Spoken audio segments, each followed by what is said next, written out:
Here's left. Pulls up, looking for the lead, and he got it. Jared Williams, 2 seconds, 1:11.109. Now SGA, probing, piercing, spinning, hanging for the lead, and SGA knocks it down. The Thunder finally get the defensive stop, and SGA puts them in front. I'm Kenrich Williams. You're listening to Topic Thunder.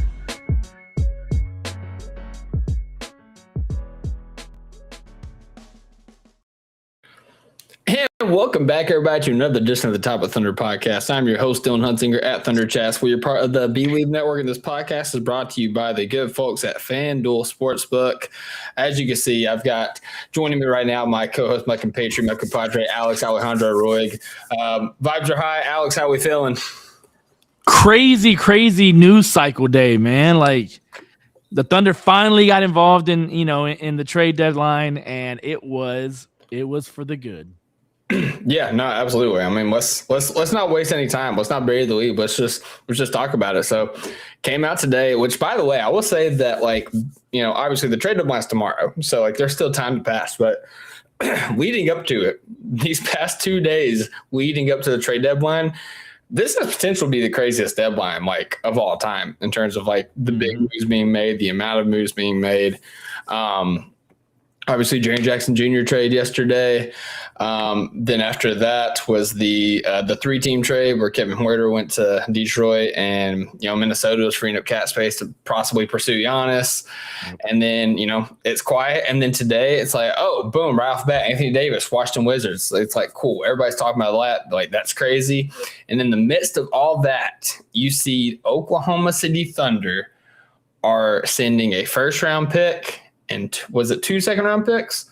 3 second-round picks for Philadelphia 76ers guard Jared McCain. That is crazy. And dude, we had a podcast literally on Friday where me, you, and Cone came up with, I think, 15 trade scenarios. And I will say, credit to us, we came up with some fresh, unique trade takes that I haven't seen a lot of people talk about, in the trade cycle. Not a single one of us had Jared McCain as an option. I didn't think he was available. I mean, look, and this is Philly. This is Daryl Morey. But when I look at that, I'm like, you have a player who, he's coming off an injury, but he's on a cost-controlled, team-friendly salary. Mm-hmm. And when you look at Philly and you look at the amount of money that they're having to pump out because of Paul George, because of Joel Embiid, now because of Tyrese Maxey's extension, it's just you want players like that. That's the reason why Oklahoma City has so many picks, on down the line, is because we want to use those picks to get cheap players in the future who can maybe offset, some of the rotational pieces that we have now that are, that probably have to start, being shipped away or not being re-signed or not being extended because they're just too expensive and the team itself is too expensive. And so when you look at Philly and you look at the situation there, and it's just it is it's almost like a no-brainer that you keep somebody like that, especially somebody that, for the time that he played last season, he was basically the rookie of the year. It wasn't until later in the season, whenever McCain got hurt and Steph Castle got a little bit hot, that Steph Castle finally wrestled that award away, and got it. But for the first half of the season, and for the first 30 games of the season, Jared McCain was basically number one on the rookie of the year ballot. And so getting a player like that, he's coming off an injury, but I think since the new year, he's gotten a lot better. He's played a lot better. And the thing that you want, and the thing that we've always asked for, is, hey, give us shooters. This offense needs shooters. And so Jared McCain fits that bill to a T. This is not Gordon Hayward. Hey, we need shooters. Let's get Gordon Hayward. No. This is a guy that movement shooting, off the dribble. He was getting comparisons to Steph Curry whenever he was playing last season. It was just he's available, and we got him for basically just picks. Because in the end, that's what it was for. It wasn't even for Usman Jang because he was involved in another trade. It was for picks. And it was for bad picks at that. You're looking at Houston's pick, probably 20 to 25 range in 2026 draft. You're looking at, what is the other one? It was a the best second round pick that they got was a 2028 Milwaukee pick, because they got a 2028 Milwaukee second rounder. They got a 2028 OKC second rounder. And I believe they got the best second rounder in 2027 between OKC, Indiana, Miami, and I want to say Detroit or Dallas or something like that. Second round picks, man. We basically got Jared McCain for 4 second round picks, because that Houston pick is going to be close to being a second round pick. So wizardry by Sam Presti. Nah, man, he's on his like full Doctor Strange mode, man. Like, we talk about how, we was prepping everybody, like, it would be awesome if we made a move. Like, I feel like, we was a lot of us was to the point, like, we almost need to make a move for a guy that can create his own shot, a guy that can, generate offense, a guy that gives us some spacing, like legitimate floor spacing as a shooter, because as hot as we've been the past couple of games, that's not an indicator of how the rest of the season has gone. And that's not something that you can rely on. So, yeah, like we went and got a shooter in Jared McCain, but we got an potentially elite and like absolutely dynamic shooter, as you're talking about, like, off the dribble, off the catch, off movement, different angles. And like this might be the most like important thing that like I didn't see a lot of people point out. Shout out at Jace Hoops on Twitter. He puts out great content as always. He used to do a stream with Focus on the playback for all the Thunder games. This is just, I got to mute this because, okay. But like, look how quick the release is, man. Mm-hmm. It's so fast. It's like as soon as like he wasn't like that wasn't even like a no dip. Like he had to fully rotate his body, but like it's just so fluid, so quick, so second nature. And you talk about like obviously SHAI's going to generate wide open shots for this guy. SHAI, Dub, AJ, the drives, the gravity that those guys demand off their drives, they're going to generate so many open looks for this guy. But even when they are not open, even when you have somebody on a closeout, you have confidence, despite his size, you have confidence that he's going to be able to get a shot up. And as we've seen, like, in his career, like he is a reliable shooter, wide open, being guarded, again, off dribble, off screens, off movement. Like it's crazy. And skill set aside, like, just matching what the team needs, what we was wanting out of the trade deadline, all that aside, this guy was a rookie last year. Like he was a rookie last year. He was a lottery pick last season. As you were saying, he was probably going to run away with rookie of the year last season. We won the championship last season, and we're able to just literally pick him up for scraps, like for pennies. It doesn't make sense. It really just does not make any sense. I understand Philly did it, to try to like get under the tax or saving money, whatever. Everybody that I have seen, like all the Philly fans, all the NBA smart guys are like, what is Philly doing? Like, hey, why are you getting rid of Jared McCain, a guy that showed so much promise in his first year, in his rookie year, a guy that, he's struggled a little bit, had a slower start this season due to injuries, due to, trying to find his space in the rotation with the emergence of VJ Edgecombe. Why are you trading him, A? But why, of all the teams in the NBA, why are you giving them to Sam Presti and the Oklahoma City Thunder? I saw a tweet. I don't know who it was that said it, but I saw somebody say that the fact that Sam Presti wants to trade for Jared McCain is probably an indicator that you should not trade Jared McCain. And it's really funny, obviously, like the fan base has gone through this pretty frustrating time, over the past, 3-4 weeks of like, not having the best record, by being close to 500 in like the last, 3-4 weeks or something like that. And, a lot of people have said, some things about Presti because of his lack of, wanting to adapt, wanting to change, all these things. But on the outside looking in, everybody else in the league looks at Sam Presti like he's the freaking boogeyman. Like if Sam Presti wants this guy, like he's like, I've seen, there hasn't been a single like big name, big account, big market, anybody say, I don't think this is going to work. Like, yeah, like let's point out his flaws. He's a smaller player. Like he's gone through injury history. He's not a great positional defender. Yeah. But Sam Presti wants him. Sam Presti believes in him. He's going to go into the Thunder's developmental system, and people are terrified. Like it's actually crazy, man. And I'm sorry. I was just gonna say, here's the thing. Like you have to change as you age. You have to change. So the team itself right now is a defense heavy team that relies almost solely on SGA to be the offensive engine. Yep. And so as you go forward and as SGA ages and as SGA gets more and more mileage put on there, you have to find ways to go ahead and get him help, get him an offense to where he doesn't have to put so much out there as far as being the offensive engine. And so one of the ways you do that is to go ahead and surround him with more shooting. That's what we've always, clamored for.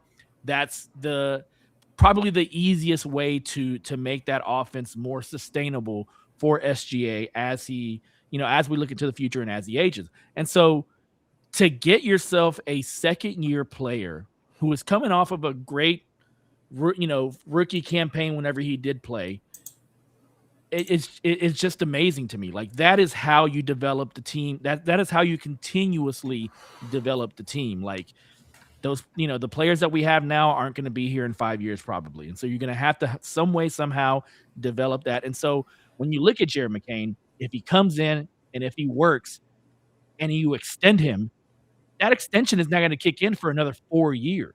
Mm-hmm. Like just let that kind of marinate in your head. You're having a player that you can actually kind of build and you can develop in your system for the next 3 to 4 years. And you don't have to necessarily pay him big money until 2029, 2030. Like that is how you keep the engine going on a championship roster. That is how the Golden State Warriors went from their big three plus Andre Iguodala plus Sean Livingston to their big three plus Andrew Wiggins plus Gary Payton II. You have to find those players, and the way you do that is by shrewd movement, shrewd just getting those players in trades and things like that, and being shrewd in that department. And Presti did it, man. And like you said, the rest of the NBA is like, damn it, really? Like they are literally, the Aaron Paul, like I can't believe he did that again. Can't believe he keeps getting away with it. Or he can't keep getting away with this. Yeah, he can't keep. Yeah, exactly. From Breaking Bad, like he just keeps on doing it, man. And it's just like, yeah, man, that it's great to have him in our corner and not somebody else. Yeah, and what's impressive is like he's super crafty. Like I'm playing his highlights over this. If you're watching on YouTube, obviously subscribe to YouTube, Top of Thunder podcast. But kind of watching his highlights, there's a few plays on here on offense that he's going right at Jarrett Allen. Like you'll see in a little bit, he's going right at Evan Mobley. Like he is the smallest player on the court, but he's able to still finish over these bigger guys. And obviously, if you look at his stats this year, his field goal percentage is 2-point percentage. That's really what's lacking. And, in transition, he's kind of like, a little bit wonky of a player in terms of like finishing around the rim. But that's not going to be his main goal. Anything else that he gives us on top of like that, the 3-point shooting, some ball handling, some playmaking, which, this is highlights from his first start last year. 36 points, 10 assists. He is a completely dynamic player. Anything else after that, it's just gravy. Like, we're not asking you to be a rim finisher. We're not asking you to be AJ Mitchell. We're not asking you to be Shai Gilgeous-Alexander. But if you give us any shades of that, like that's awesome. Like that makes it so much better for us, and it makes it better for you because like that's more dollars in your bank account the more you're able to do for us. But all we're asking you to do is do your job, and his job is going to be to knock down shots, to kind of be a secondary ball handler off the bench with AJ Mitchell whenever he's healthy. If AJ Mitchell takes a while to heal up, or Dub takes a while to heal up, to be the main ball handler off the bench, and that's really it. And I think Rylan actually tweeted out like his percentiles in the pick and roll. I think he's in like the 90th percentile as a scorer. I think he was scoring like 1.35 or 1.25 points per possession. I'm going to try to pull it up because, those are big numbers. They're random numbers, but let me see exactly what he said. Yeah, Rylan tweeted a lot today, like everybody else in Thunder Media did. So, yeah. All And right, shout out Chin Hong. You know, he told me to tweet out the official Jared McCain release from the Thunder, and I have done that. So go ahead. There and you check go. it out. Yeah, shout out Chen Hong.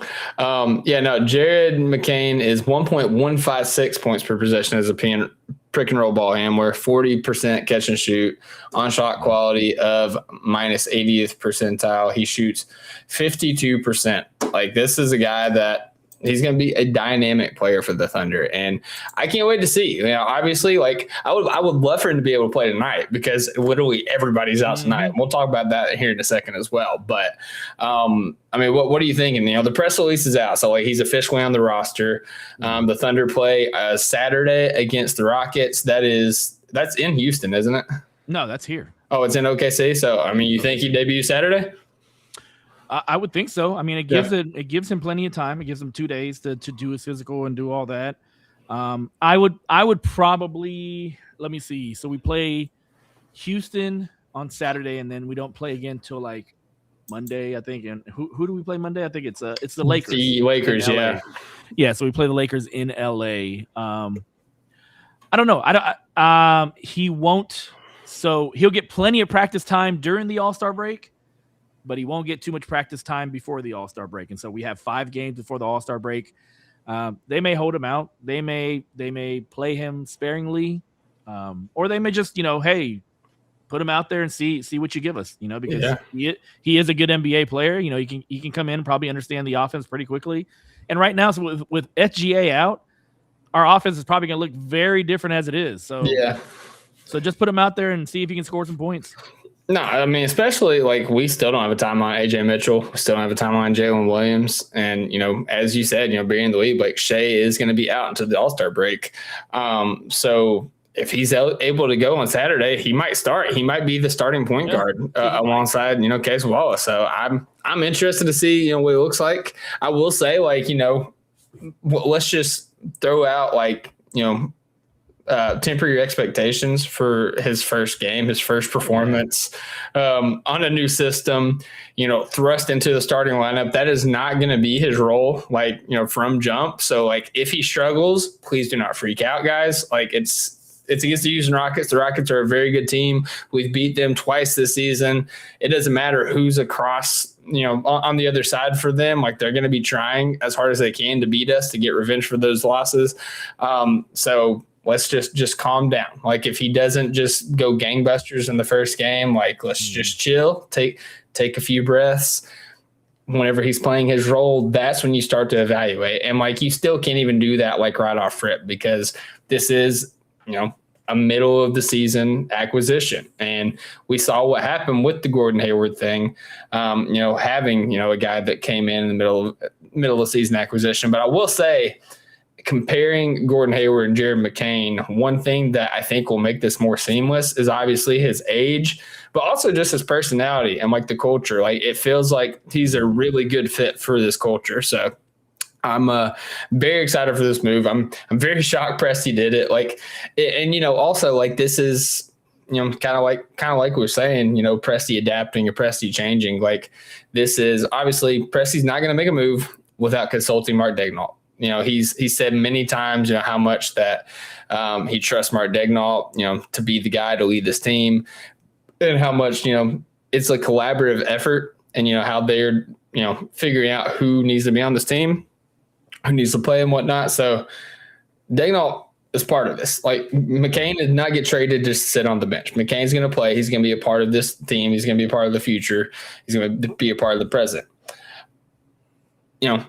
Size limitations, defensive limitations. He is the antithesis of what we have been looking for Thunder players. But as we said, the struggles that we've seen here recently in this recent stretch, and even in the playoffs, we was able to overcome those struggles in the playoffs just because the dominance of SHAI and Dub and defensively Chet, like, we was able to really lean on our big three. But if you can make it a little bit easier on them by, having that release point, by having that relief, we got an offensive slanted guy, and he's going to get out there. He's going to get run, and he might get exposed defensively a few times. But if you look around the league, there are a few teams that you would rather have, supporting a guy that can't defend than the Oklahoma City Thunder. He's going to have 4 other guys out there that's going to have his back. And who knows, man? In this system, Isaiah Joe turned into not an elite defender, but he turned into a respectable defender. And Isaiah Joe was made out to not look like an NBA player by the Philadelphia 76ers. So the Thunder can, take that developmental track. And I just got to say, I tweeted this out. I'm going to say it again. Find somebody that loves you, like Sam Presti loves stealing shooters from the Philadelphia 76ers. Like I'm pissed off for Philly. Literally, I'm pissed off for Philly because it's just like you had yourself a 3-headed monster right there. You have VJ Edgecombe, you have Tyrese Maxey, you had McCain on the bench. Like you had your 6 man for that future, whatever you envision for the 76ers once you get past like the Embiid contract and once you get past the Paul George contract, you had your like trio of guards that you need, and you just let go of one just for nothing for picks later on that are going to be bad picks as is. Like I think the cost value, the cost valuation from Philly, like Philly fans have to be mad. Like I know they have Quentin Grimes, and I know Quentin Grimes, probably a little bit healthier, probably a little bit bigger, probably can defend a little bit better. But you're gonna have to pay him this offseason. Yeah, and he's not gonna go for less than $15 million.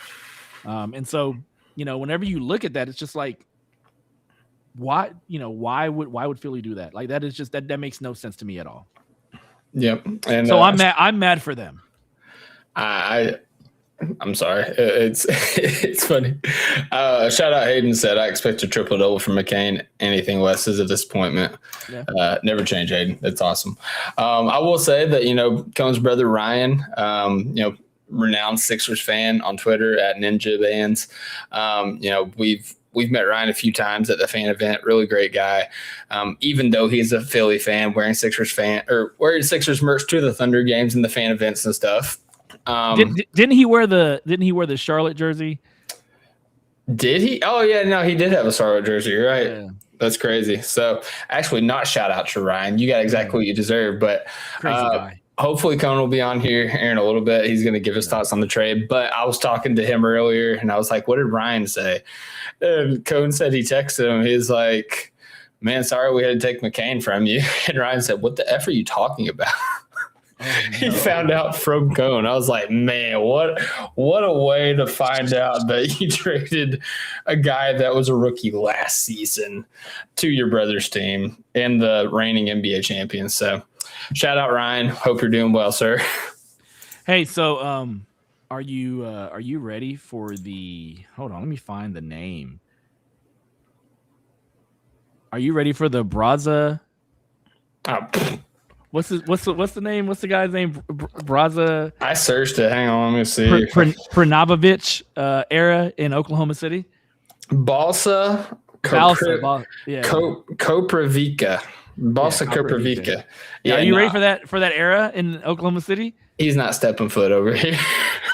So just of note, we made another little side deal with Utah where we acquired the draft rights to Balsa Koprivica.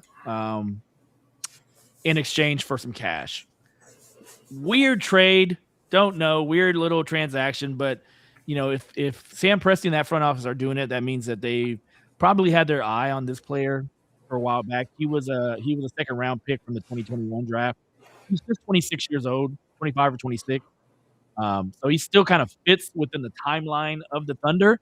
And one of the things that we've seen is big man depth is something that we could always use. And so maybe bringing him over and having him on a 2-way and seeing how he develops could be something that the team does. But yeah, that was another little side note from today, our little transaction with Utah.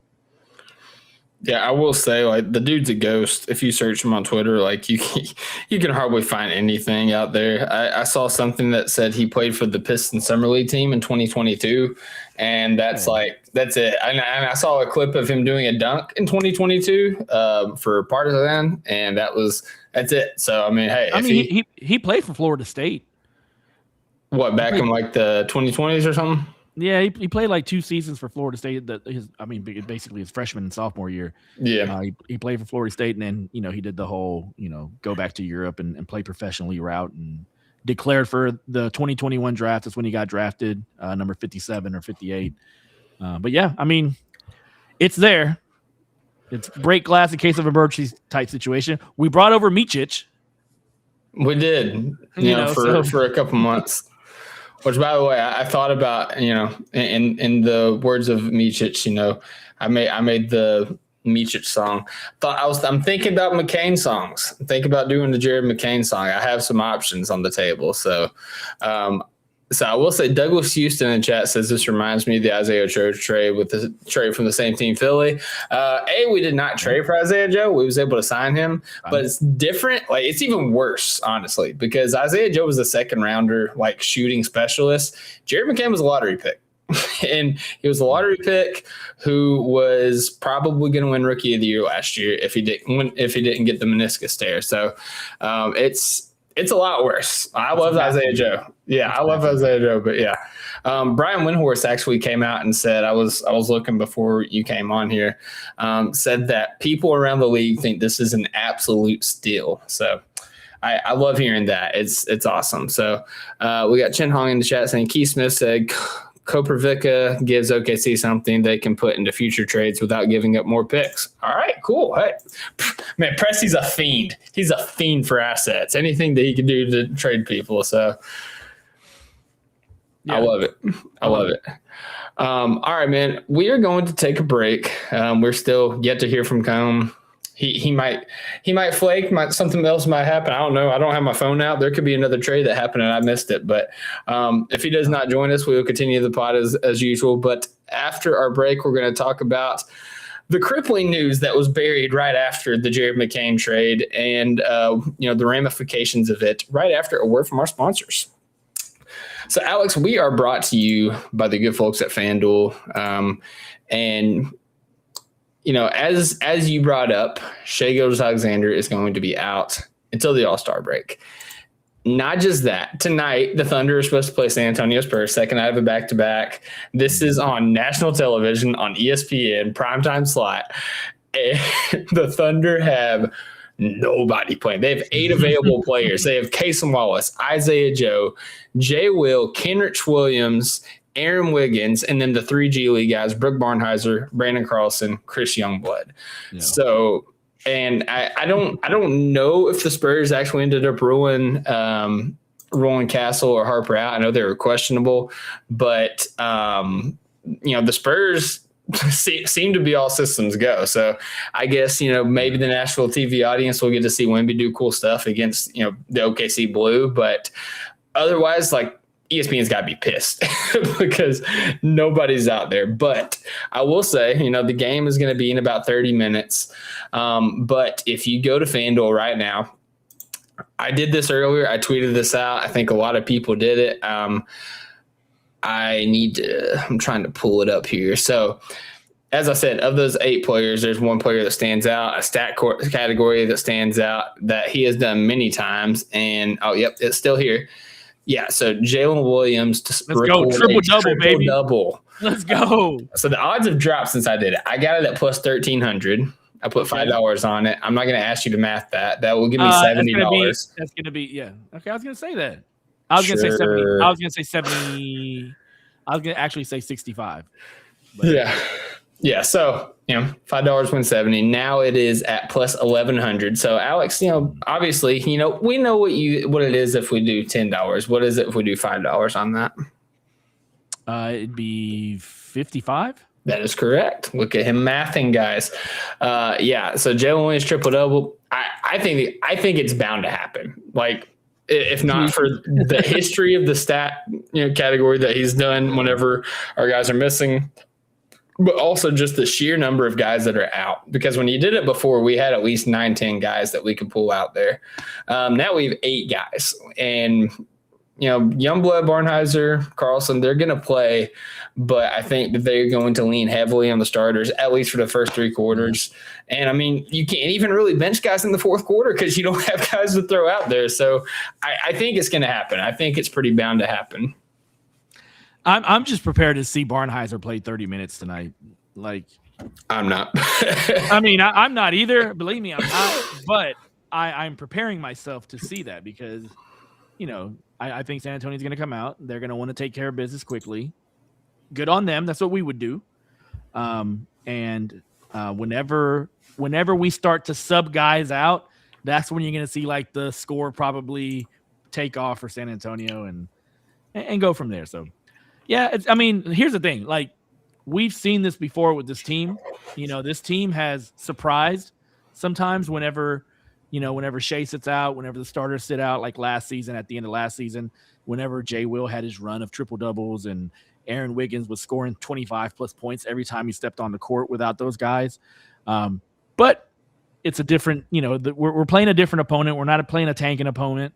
And we're playing an opponent that wants to make a statement against us, and this is their Super Bowl. So, yeah, I think it could get ugly quick, but you just never know, man. You never know. I love these types of games, because of the added element of surprise. You never know, what could happen. You never know who could pop off. And so it's a great developmental game. It's a great game to kind of say, hey, go out there and do different things than what you normally do. And sometimes those types of games surprise you. So, maybe Youngblood has like a 6 3-pointer game or something like that. No, that'd be cool to see. I will say I did put together a little 11-leg parlay. I kind of like betting on these games more so than like a normal game because there's less room for error, I will say, because, there's such a small lineup. So I'm going to read these legs off to you. You tell me how you feel about them, all right? Okay. All right, Aaron Wiggins, 20 points. Yeah, pop it. Isaiah Joe, 15. Yep. Jalen Williams, 10 points. Sure, yeah. Case Wallace, 10 points. Sure. And Kendrick Williams, 10 points. Sure. Okay. Rebounds, I have Jay Will 6. Right there. Yeah, I have Jay Will 6 and Kendrick 6. Okay. Assists, I have Kaysen 4 and Jay Will 6.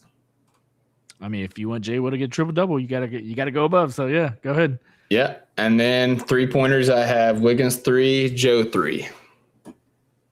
Oh, okay. I would say Joe, yes. Wiggins, we'll see, man.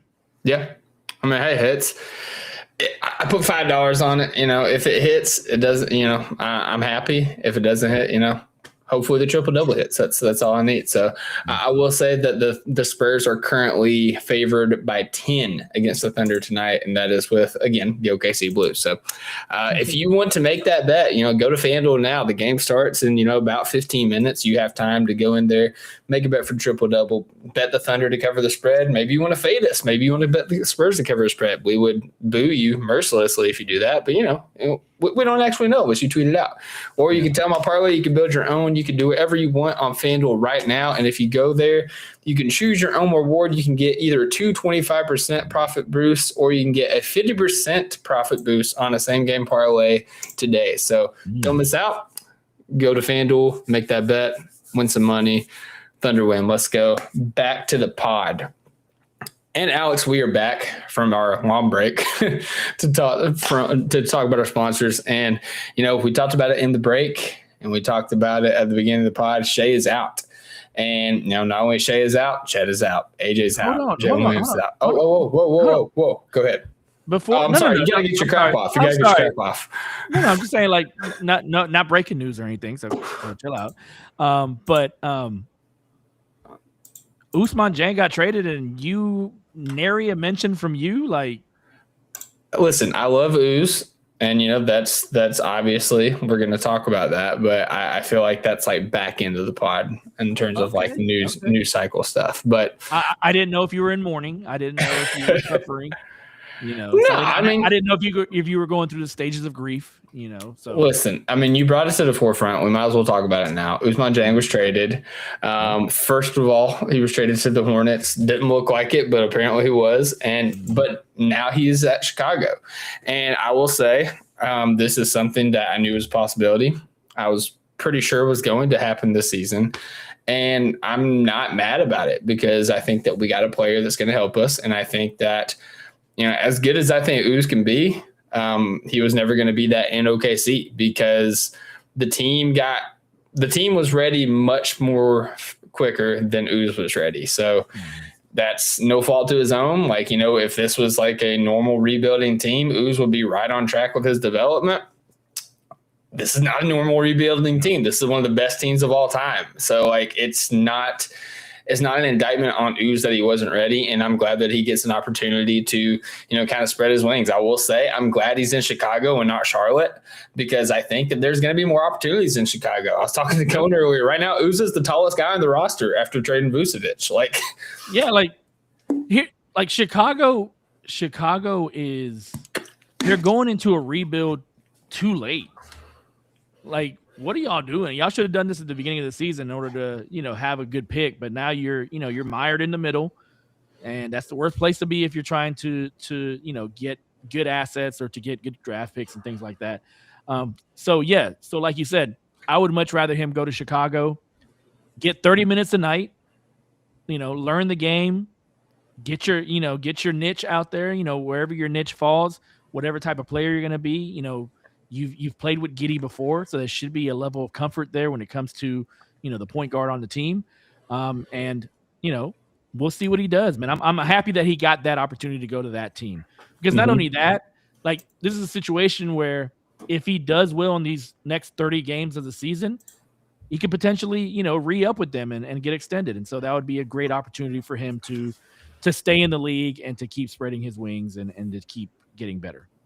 Yeah, no, I'm sorry. I got to fix my camera. I just looked up and it was potato quality. So, I think that the Bulls is a good opportunity. Obviously, Giddey's there. They've got 1 million guards now. Like, there's going to be moves there before the deadline's over, you would think, because they have Giddey, they have Jaden Ivey, they have Ayo Dosunmu still there. They have Anthony Simons. They now have Mike Conley. Like, they have so many guards there that, they're going to have to do something. So, actually, Mike Conley got traded to the Hornets. I lied. Sorry. Colin Sexton is there. That's what it was. He was part of that Kobe White trade. So they have a lot of guards. Bull, baby. Yeah, they're going to have to trade somebody. And I think that, their objective right now is to build around Josh Giddey, Modest Buzelis. I think Jaden Ivey is going to be part of that. I still believe in Jaden Ivey. I think he's got a lot of talent still.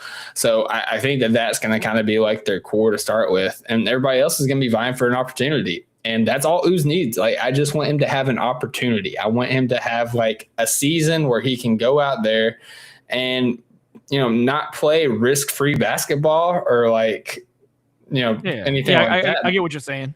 Yeah, just like go out there and not let it rip. Yeah, like catch rhythm. Like go out there, catch rhythm, get comfortable, know what your role is going to be every night. Don't worry about getting hooked. If you make a bad pass, if you make a turnover, anything like that, you miss a defensive assignment, like just go out there and play basketball. Like really fall in love with the game of basketball. And I think it's going to be a good situation for him. I'm not saying he's going to be NBA All-Star or anything like that, but I do think he's an NBA player. Him and Caruso, the only two-time champs that were on the team. People are saying. So, yeah, with that being said, moving into, again, the news that tonight, Shai's out, Chet's out, Dub's out, AJ's out, everybody's out, Dort's out, Caruso's out, everybody, or Hartenstein's out. Yeah, that was the other one.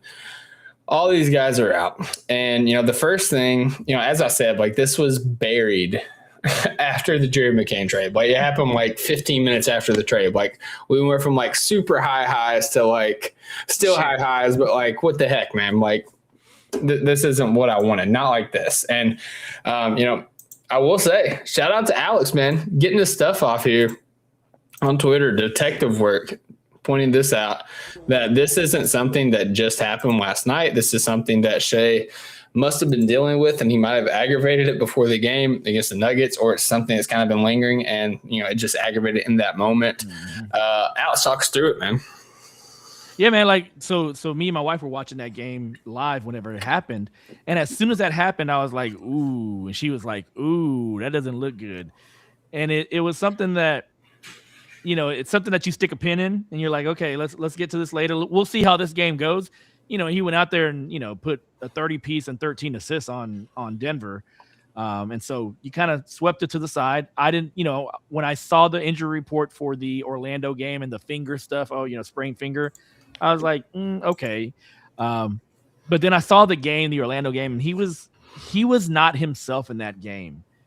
And I could see that he was like wincing sometimes, and I knew something was going to come up eventually. I thought maybe like he was going to tough it out until the All-Star break and just kind of take that 1 week, after the All-Star game and kind of use that. But good on the Thunder, good on SHAI to actually accept that time to be off, to not go to the All-Star or not play in the All-Star game. He may probably still go for All-Star weekend. Yeah. But not play in the game. And yeah, man, he's carried this team this entire season. Like, I know he's tired. I know he needs a break. And whether, this is honestly something that maybe he could play through if it was the playoffs or whatever, he deserves this break. He deserves these 5 games. He deserves these 2 weeks. I think it's about 16 days to kind of rest. Mm-hmm. And that's all you need. That's all you need. If it's something that's minor, if it's something that you don't want to linger throughout the season, throughout the postseason, then yeah, man, go ahead. Take your time off. You've deserved it. You're still the MVP. You're still the front runner for MVP. And so, hopefully whenever he gets back, we will probably be closer in the standings with the other teams because we're probably going to lose a couple of these heading into the All-Star break. But with that said, that just gives you the opportunity to go ahead and win more games, show yourself as an MVP candidate, show yourself as the MVP, as the reigning MVP. And it gives you time to rest. So, bravo on the Thunder for doing that. I used to get pissed off whenever like Golden State used to do that, and they used to sit their players during nationally televised games. But I get it now. I understand. You have to find opportunities for rest, and unfortunately, it happened happens during a nationally televised game on ESPN. But it is what it is.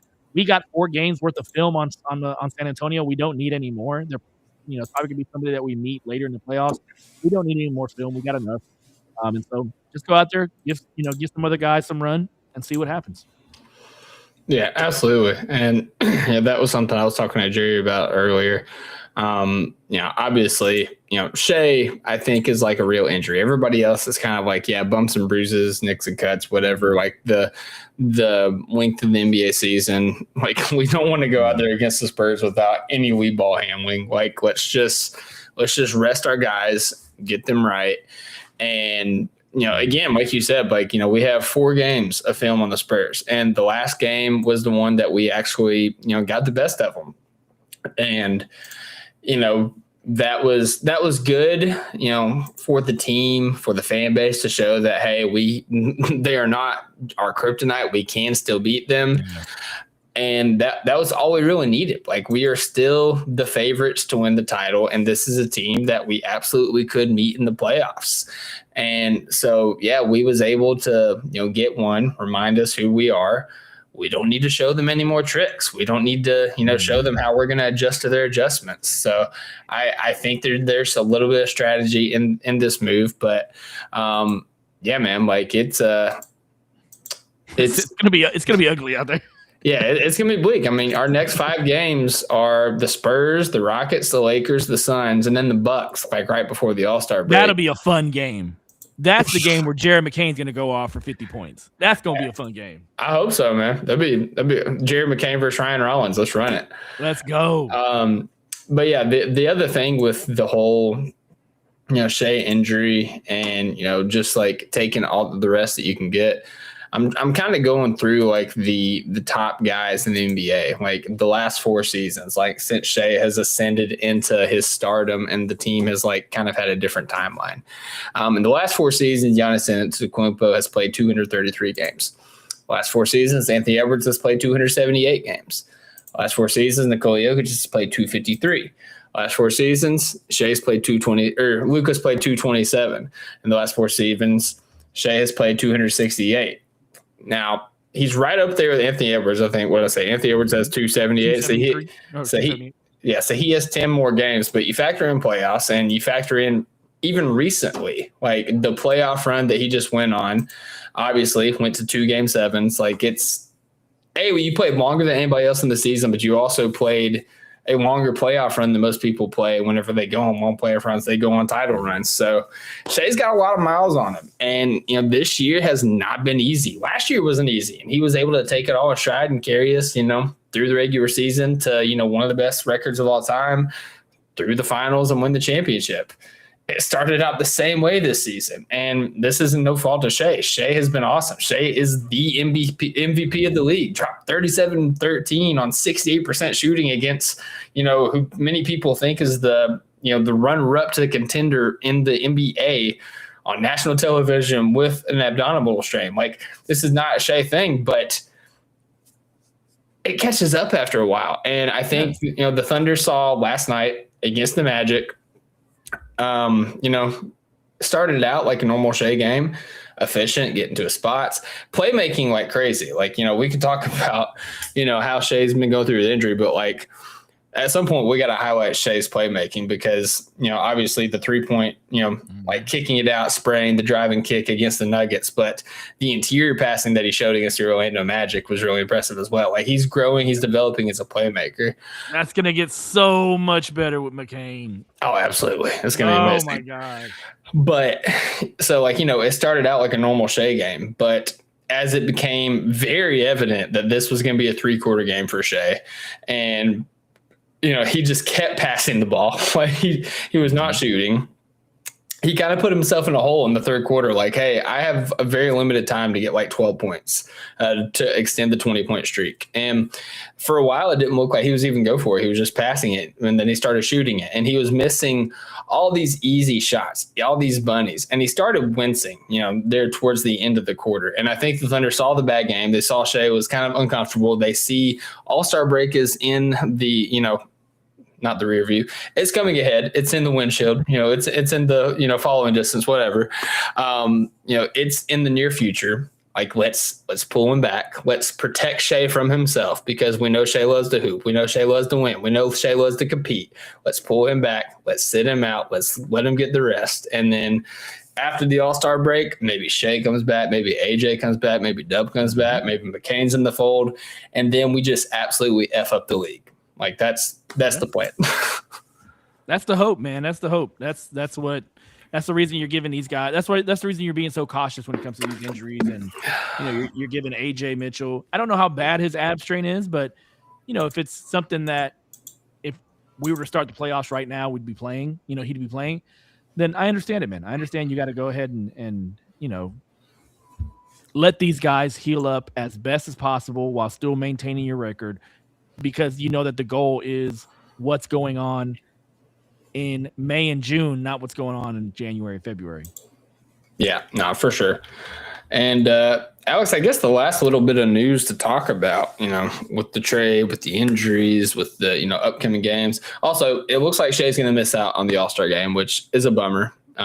Because he's played really good, and it would have been really fun to see him recognized around his peers, but also to be a part of this new format, the USA versus the world. I think that the world roster was head and shoulders above both of the USA rosters. With SHAI out of the fold, I don't love the world chances as much anymore. Like, I think that they're a little bit easier to bet. I mean, they're still a good team. Like, don't get me wrong. Like, they still got like 3 of the best 5-6 players in the NBA. But I think that SHAI just like made that team completely unbeatable. I wouldn't be surprised if one of the USA teams win now. Who do you think replaces him? Embiid? I mean, well, Embiid's so weird, man, because he played for Team USA. And so I don't know. Yeah, but we know he's from Cameroon. Like, it's not like. Yeah. Yeah, I mean, it makes sense, but man, that like they'd be so big. Like, there's like no guards on that team. Yeah, but I mean, you look at there's one Team USA that has like Chet and has who's the other center? Is it Bam Adebayo? Pull up the rosters here. And then the other American team doesn't have any big men at all. Yeah, let me just pull up the rosters. That's an easier way to do this. Oh my gosh, I got to go through all the celebrity game people here. I gotta say, I am not excited for the celebrity game. We talk every year, Alex, how we enjoy watching the celebrity game. I'm old, man. I have no idea who's. I have no idea who 75% of those people are. Yeah, no, it's a bad showing. I will say that. Golly, man, you gotta scroll forever to find these stupid rosters. There's probably an easier way to do this, but it's fine. Yeah. No. I don't know who's going to be, man. I mean, Embiid, Harden are names that people have thrown out there. Şengün's another name that could definitely be out there. I think, would be like, there's no ambiguity whenever it comes to, the world team if you bring Şengün into the fold. So, I think it could be Şengün, but I'm okay with that. Yeah, and plus, like, he's played most of the season. Embiid, like, I think he's at the threshold, but he's missed so many games. So I think that in the spirit of the award, it would make sense for it to be Şengün. But again, like, that's just a really big roster. Yeah. But hey, European big men, world big men are a lot more skilled than our American big men. So yeah, maybe they could do it. I will say, the last bit of Thunder news is just there was actually an article in The Athletic that came out before the McCain trade that made it like all that actually was like pretty ironic. It said that the Thunder are winning the trade deadline and not doing anything. And it's talking about the trades that have already happened. And, as Chin Hom talks about in the chat, Harden to the Cavs, Jerry Jackson Jr. to the Jazz. I think he was saying Harden for the. Oh, yeah, for All-Star game. Yeah, of course. But yeah, Harden went to the Cavs, which means, he's no longer on the Los Angeles Clippers. Jaren Jackson Jr. got traded to the Jazz. It depends who you ask on, like, what the Jazz are doing, what their ambitions are with that Jaren Jackson trade for this season. But I will pull up. I have Tank Thumb pulled up, so I'll show you guys kind of what it's looking like. Right now, the Jazz are at 6. The Thunder have that pick top 8 protected, so it would have to dip down to. I can't see anything. Hold on. I don't know. No, I can see it. I can see it. It's just sometimes you zoom in, sometimes you zoom out. Okay, I see it now. Yeah, I don't know why it's so zoomed out, but yeah, right now, the Thunder have top 8 protected. So in order for it to convey, it would have to be at least pick 9. They're at 6 right now. The 3 teams in front of them are Dallas, Milwaukee, and Memphis. Obviously, Memphis just traded away Jaren Jackson Jr. Yeah, they want to tank. Yeah, there's so many rumors about John Morant being on the move. Milwaukee, obviously, Giannis is like the big topic of conversation if they're going to move him. Even if they don't move him, he's hurt. It doesn't sound like he's going to come back at any point this year. There's no point for him coming back this year. So that's a team that's going to continue to be bad. And Dallas, like, they just traded Anthony Davis. Obviously, Cooper Flagg's going nuts. Like, they have some role players that are solid, but they've lost 5 straight games. Yeah, but here's the thing with Dallas is not only did they get rid of Anthony Davis, but they got rid of Brandon Williams. They got rid of a couple other rotational pieces that play all the time for Dallas, and so yeah, they're having to kind of incorporate 4 new players into the mix, which is not going to be smooth. And you want to play Cooper Flagg, but you also want to go ahead and kind of keep him healthy and then not necessarily play him back-to-backs. That's the way the NBA is nowadays. And so he is going to be a franchise player sooner rather than later. And so you want to go ahead and protect that as much as possible, especially when you're in a tanking season. And yeah, man, like I could definitely see them, just kind of sitting him out some games, tanking. So the possibility of Utah winning games and Dallas, Milwaukee, Memphis, who else? Clippers, Chicago losing games. It's probably Blazers. High, man. Yeah. I don't know about the Blazers. I think the Blazers actually want to try to make a run. They've lost 6 straight. Oh my gosh, they have. Oof, that's disgusting. Yep. Because I'm thinking the same thing. I think the Blazers, like I was talking to, who was I think I was talking to Alex, which you met Alex. I was talking to him about the Blazers and like, Dame's coming back next year. We don't know what Dame's going to look like. The Achilles injury is obviously like a gruesome injury to try to come back from, especially at his age. But if Dame gives you any semblance of the Dame last year, like you have Dame, you have Shaedon Sharpe, you have Denny Abdia, you have Tamani Kamara, you have Donovan Clingan, and Young Hansen. Yeah, I mean, you got Mike Schmitz there, kind of running the show and like the player development and stuff. So like, it feels like they could be a good team. And, but yeah, I mean, looking at their record, like they've lost 6 straight. They're right there. They're tied with the Hornets, which the Hornets just keep skyrocketing up, and they just got Kobe White. So, not just the Jazz pick, the Clippers pick. Right now they're at 12. They are right there. They are 1 game ahead of the Hornets, but the Hornets keep on winning, baby. They've won 7 straight. Keep on winning. That 5-man lineup of LaMelo, Brandon Miller, Bridges, and Moussa Diabate like crushes everybody offensive rating wise. Like for whatever reason that works. And like, again, man, you know what? Props to them. We've been talking about Charlotte and possibly like, being a surprise team. Props to them for finally, living up to it and finally coming up. I was a year early. I mean, hey, they're still out of the play-in race, but there's time. Like, there's a lot going on in the East, but them, Portland, and obviously Chicago. Like, there's a chance for that Clippers pick to shoot up there as well. Just because again, they traded James Harden. Who knows what they're going to do with Kawhi? There's rumors that teams are looking at Zubac. If they lose Kawhi, if they lose Zubac, it gets a lot more grim. So, yeah, it'll be interesting to see. But I think that the prospects for the Thunder's picks, via the Clippers or the Jazz, got a lot better. And I mean, hey, and if you look down there outside of the lottery, the Philadelphia 76ers right now are at 18. Obviously, they have, higher aspirations than that, but they just traded Jared McCain away. Obviously, he wasn't getting much run anyways, but, it's not impossible for them to, kind of start to not bottom out, but it's not impossible for them to go on a little bit of a losing streak. They've won 5 straight, but the teams behind them, Golden State, Miami, 2 teams that are in the Giannis sweepstake. If they're able to acquire Giannis Antetokounmpo, then, they could leapfrog them. So it'll be interesting to see. It'll be interesting to see how the rest of the season plays out. Philly just traded one of their best players, so that could doom them.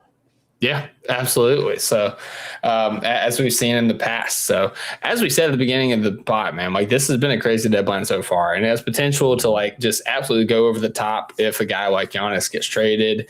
I've seen even things about like the Timberwolves possibly targeting Kyrie Irving now. So, like if that was to happen, it would be even more crazy. Like there's a lot of names being floated out around there, a lot of teams being floated around out there, and the Thunder just went and got a young stud. Their picks are getting better, and their guys are resting. They're going to be healthy coming out of the All-Star break. Hopefully, fingers crossed. So, vibes are high. Could not be higher as a Thunder fan right now, and it's a good time to be a Thunder fan. What is your prediction for Giannis? I think he just stays in Milwaukee until the offseason, to be honest with you. Yeah, it's the boring answer, but I think that it's probably more beneficial for the Bucks. Yeah, I feel like somebody like Minnesota, they don't have enough picks. They gave up all their picks in the Rudy trades, and so they don't have enough picks. I think Miami, them also, they don't have enough picks. Who else is in the New York? They don't have enough picks. The Warriors do, but I think the Warriors, I think the Warriors are they're like the 96 Bulls. Like they're waiting for this dynasty to kind of like collapse on its own without necessarily mortgaging their future.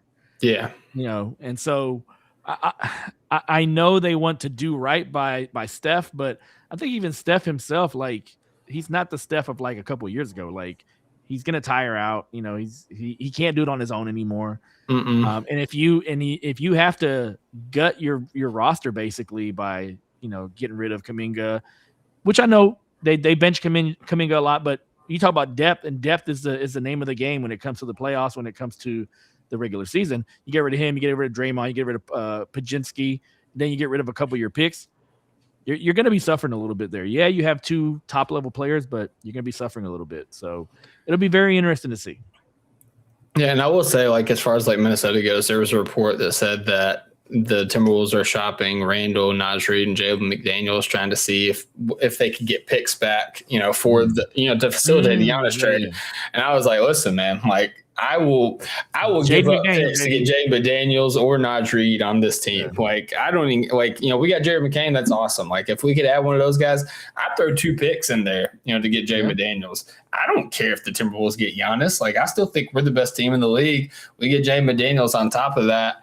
And you guys purge your depth, because they would have to get rid of Jay McDaniels, Julius Randle, Naz Reid in order to get the assets. And then you still have Rob Dillingham and Terrence Shannon. Like those are guys that, would have to be thrown in that deal.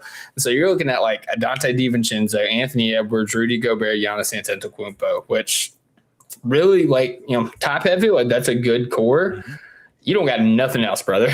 Like you got nothing else. Like Joe and Barry and Jay, like get ready, man. Like you got Leonard Miller. Like this is your time. Like go out there. Yeah. So that's what that's going to be looking like. So if that's what it came down to, like I'm absolutely giving picks to facilitate that and get Jay McDaniels because shooting 42% from 3 right now, a guy that can put the ball on the floor. Phenomenal defender. He's been the type of defender that we've been missing in this team. Yeah. 6'7", 6'8", big wing. Long as heck, man. Long as hell, like can shoot the 3. Like, oh yeah. Like we talk about Trey Murphy. Yeah, give me Jaden McDaniels. Yeah, absolutely. I'd be down with that. So never gonna happen, but if it did, I would absolutely jump on that. So with that being said, Alex, appreciate you jumping on the pod. I think the Thunder game started. That's why our viewers just absolutely just tanked at the end of the podcast. So for those of you guys still there, appreciate you guys. Go ahead and subscribe to the channel. Hit the notification bell so you don't miss out when we go live. We will be back on Friday. Dolan has promised me he will be part of the pod on Friday. Oh, nice. It's our Super Bowl pod.